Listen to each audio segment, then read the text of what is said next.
Gaya ng inaasahan, muli na namang umiinit ang eksena sa panig ng Iran at US. Sa katunayan ay dalawang malalaking barko ang binomba ng Iran na may koneksyon sa UAE at South Korea.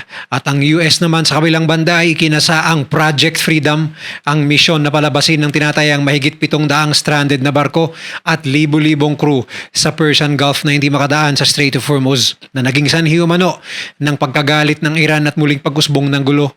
Ngunit ayon sa mga ulat na sa oras na umusbong ang mas malaking gera na hindi malayong mangyari ay itutodo na ng US ang opensiba laban sa Iran. Sa katunayan ay handang gamitin ng US ang isang super weapon na hindi pa nila ginamit sa anumang digmaan. Ganon din ang Israel na mabilis na nagdadagdag ng eroplano upang lalong mapalakas ang kanilang Air Force. Ano ang armas na ito?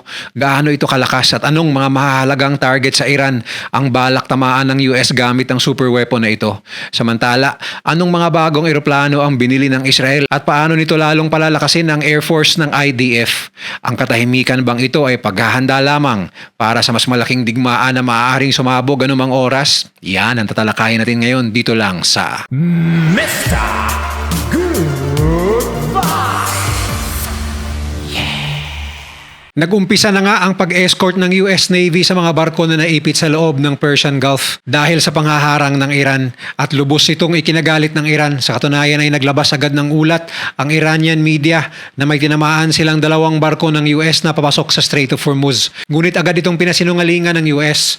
Bukod dito, kumpirmado na dalawang oil tankers ang tinamaan ng Iran at 4 na cruise missiles ang pinalipad nito papuntang UAE kahapon na agad namang na-intercept ng air defense system ng UAE. Ngunit tinamaan naman ng drone strikes ang isang industrial facility sa Fujairah na isa sa mga Emirates ng UAE na isang malakas na senyales na muli na namang nabuhay ang gera. At dahil sa bagong banta na ito ng Iran, isang bagong opsyon ang inilatag ngayon ng Estados Unidos na gagawin laban sa Iran sa oras na ito ay mangyari. Hindi ito simpleng strike, ito ang tinatawag nilang game changer. Sa kasalukuyan, ayon sa mga briefing na pinangungunahan ni Admiral Brad Cooper, ang commander ng US Central Command o CENTCOM, may konkretong plano ang Amerika para sa tinatawag na rapid strike option laban sa Iran. Isang serye ng maiikli ngunit sobrang lakas na pag-atake. Targeted, mabilis at halos imposibleng pigilan. Ang layunin, tuluyang tapusin ang kapasidad ng Iran na lumaban ng mahabang panahon at palitan ng rehimen. Habang nagpapatuloy ang usapang pangkapayapaan, hindi kontento ang Amerika sa alok ng Iran, lalo na't walang malinaw na commitment sa paghinto ng nuclear development. Kaya habang sa ibabaw ay may negosasyon at sinasabi ni Donald Trump na tapos na ang gera, sa ilalim, tila nagre-reload lamang ang US at dito pumapasok ang Dark Eagle. Ang Dark Eagle ay hindi ordinaryong missile, isa itong long-range hypersonic weapon. Ibig sabihin, kaya nitong lumipad sa bilis na lampas Mach 5, 5 beses ng bilis sa speed of sound. Sa ganitong bilis, halos wala ng oras para sa kalaban na makapag-react. May range ito na umaabot sa mahigit 2,700 kilometers.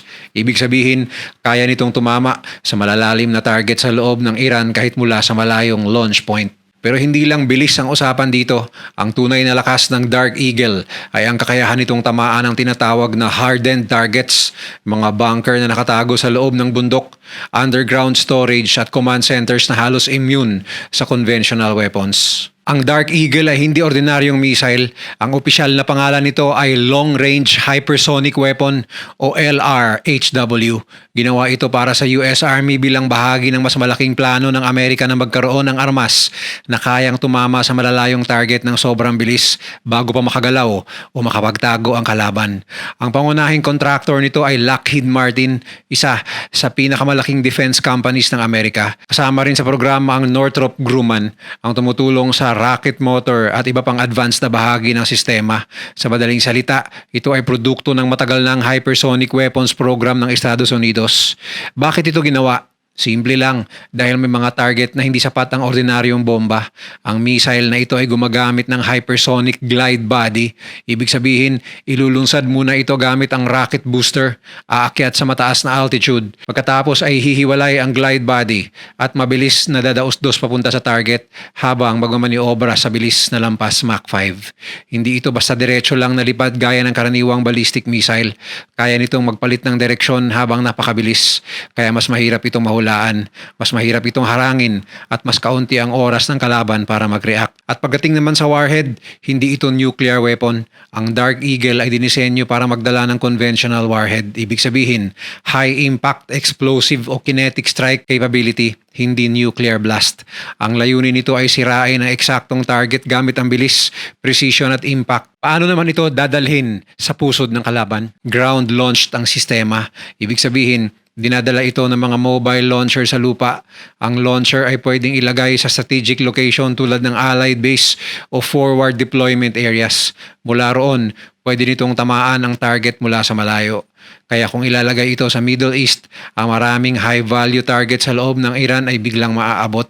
At ito ang dahilan kung bakit seryoso ang epekto nito sa buong giyera. Dahil kung ginagamit ng Iran ang mga bundok, tunnel at mga bunker para protektahan ang natitirang missile force nila, ang Dark Eagle naman ang sagot ng Amerika para sabihin na kahit magtago kayo, kahit gumalaw kayo, kahit ilabas nyo lang saglit ang launcher, may armas kaming kayang umabot bago pa kayo makabalik sa loob. Kaya hindi lamang ito missile, ito ay mensahe na kapag bumagsak ang ceasefire, hindi na lamang blockade at aircraft ang haharapin ng Iran, kundi isang hypersonic strike system na ginawa mismo para patayin ang mga target na pinakamahirap abutin. Ito ang dahilan kung bakit may formal request na ngayon ang United States Central Command para i-deploy ang Dark Eagle sa gitnang silangan. Kung maaaprubahan, ito ang magiging unang paggamit nito sa actual na combat. Ngunit kung ang Dark Eagle ang magiging unang suntok, ang susunod na tanong ay simple pero nakakatakot.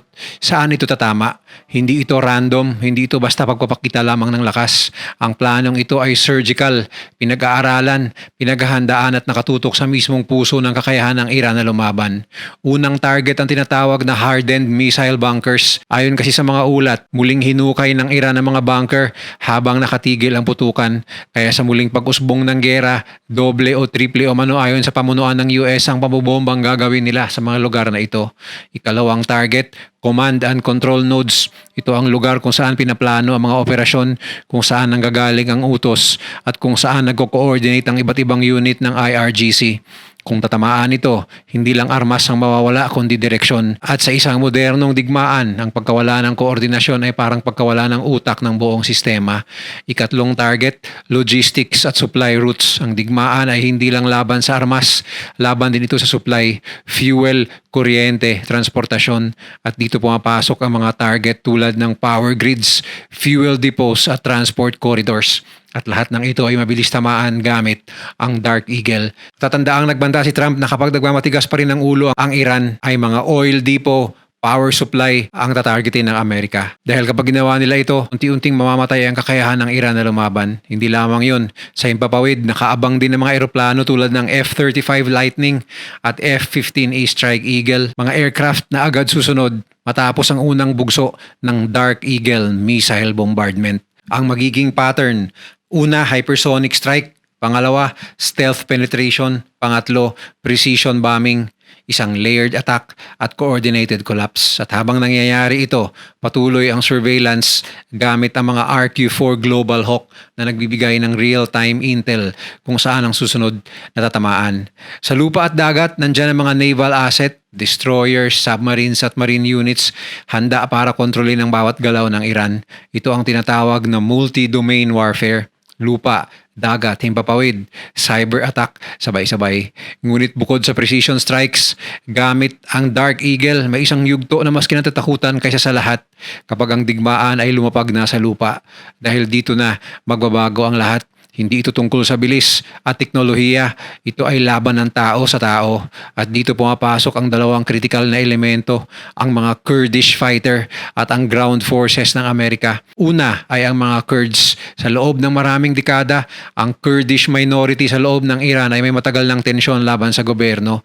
Hindi sila ganap na kinikilala, limitado ang kanilang political power at ilang grupo sa kanila ay matagal nang nakikipaglaban para sa otonomiya. Sa madaling salita, may galit na matagal nang nakaipon, At sa ganitong klaseng digmaan, ang ganitong galit ay nagiging oportunidad. Kung magkakaroon ng malaking conflict, ang ilang Kurdish factions ay posibleng kumilos laban sa Iran, hindi lang dahil sa suporta ng US, kundi dahil ito na ang pagkakataon nila na itulak ang sarili nilang agenda. At para sa Amerika, ito ay strategic advantage dahil ibig sabihin nito, hindi lang isang front ang haharapin ng Iran, kundi dalawa.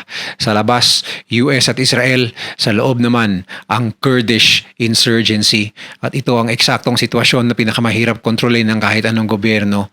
Pero hindi lang proxy war ang pinag-uusapan dito dahil kasabay nito nakaposisyon din ang mismong ground forces ng Estados Unidos. At ito ang mga pangalan na dapat bantayan.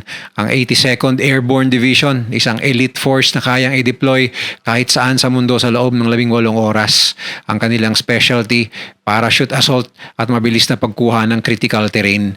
Sa kasalukuyan, hindi pa rin umaalis sa gitna ng silangan ng 3,000 hanggang 5,000 paratroopers na inihanda para sa deployment at may mga plano na dadagdagan pa ito ng hanggang 10,000 troops kung kinakailangan. Kasabay nito, humigit kumulang 50,000 na sundalo ang nakadeploy pa rin sa rehiyon sakay ng mga amphibious warship. At ang trabaho nila, simple pero delikado, sumalakay mula sa dagat. Isipin mo ang magiging sequence kung tuluyang magsimula ang ground phase. Una, magpapabagsak ng mga paratrooper mula sa himpapawid, direkta sa loob ng hostile territory. Target, maaring airfields, coastal zones at key infrastructure.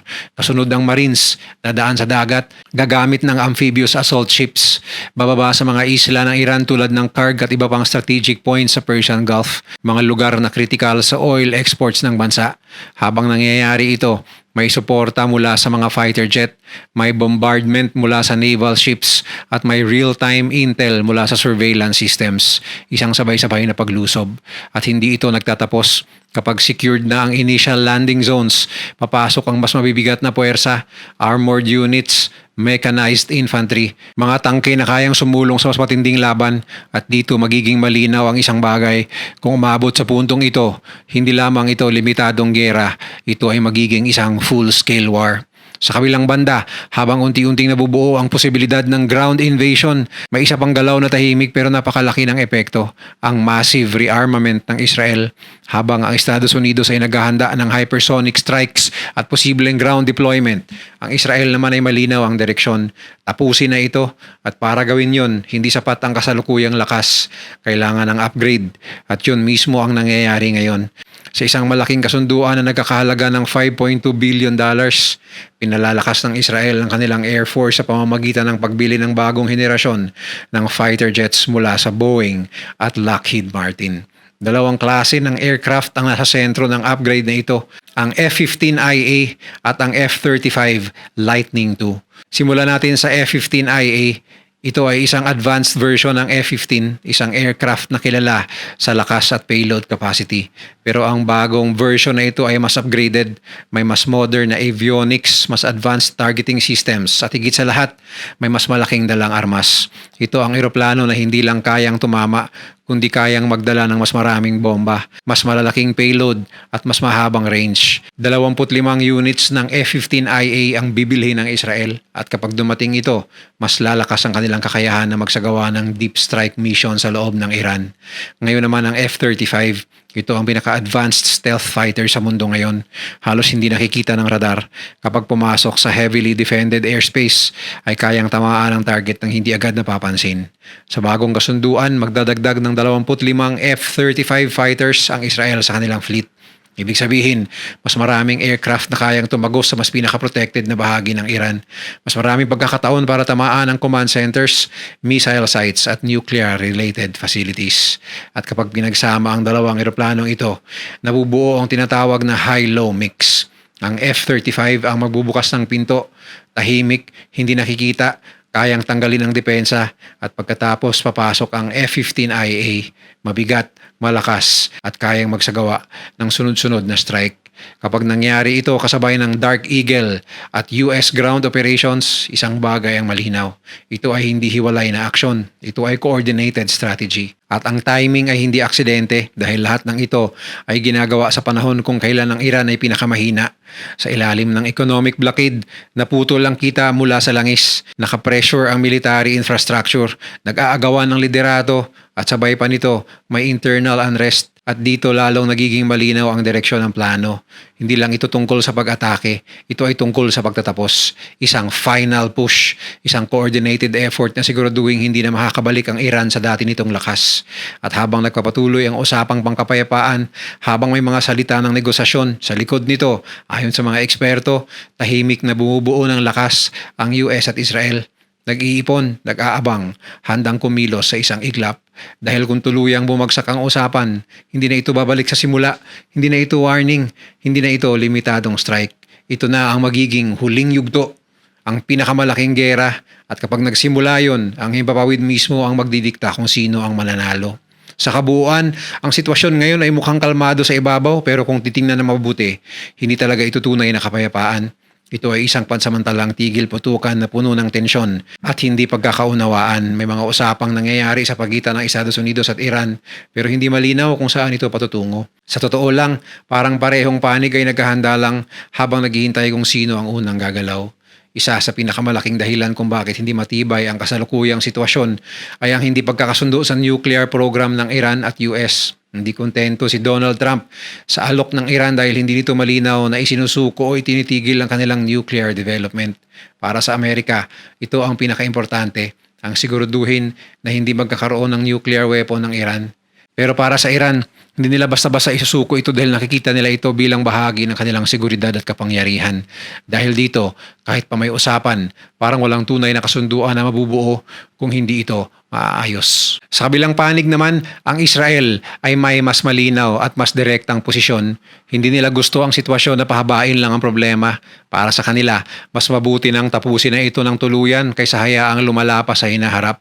Kaya habang may tigil putukan, patuloy silang nagpapalakas ng kanilang militar, lalo na ang kanilang Air Force. Ibig sabihin, hindi sila umaasa na magtatagal ang kapayapaan. Sa halip, naghahanda sila kung sakaling bumalik ang digmaan. Samantala, sa loob mismo ng Iran, may sarili rin silang problema na lalong nagpapahina sa kanilang posisyon. Hindi lang ito tungkol sa pressure mula sa labas, kundi pati sa loob ng kanilang gobyerno. May mga grupo na gustong ipagpatuloy ang matigas na paninindigan laban sa Amerika at sa kanilang mga kaalyado. Pero mayroon ding iba na nakikita ang panganib ng tuluyang digmaan at gustong makipag-ayos. Ang ganitong uri ng hindi pagkakasundo ay delikado dahil maaari itong humantong sa mas malaking problema anumang oras. Kapag hindi ito naaayos, posible itong sumabog sa loob ng ilang buwan, lalo na kung madadagdagan pa ang pressure mula sa labas.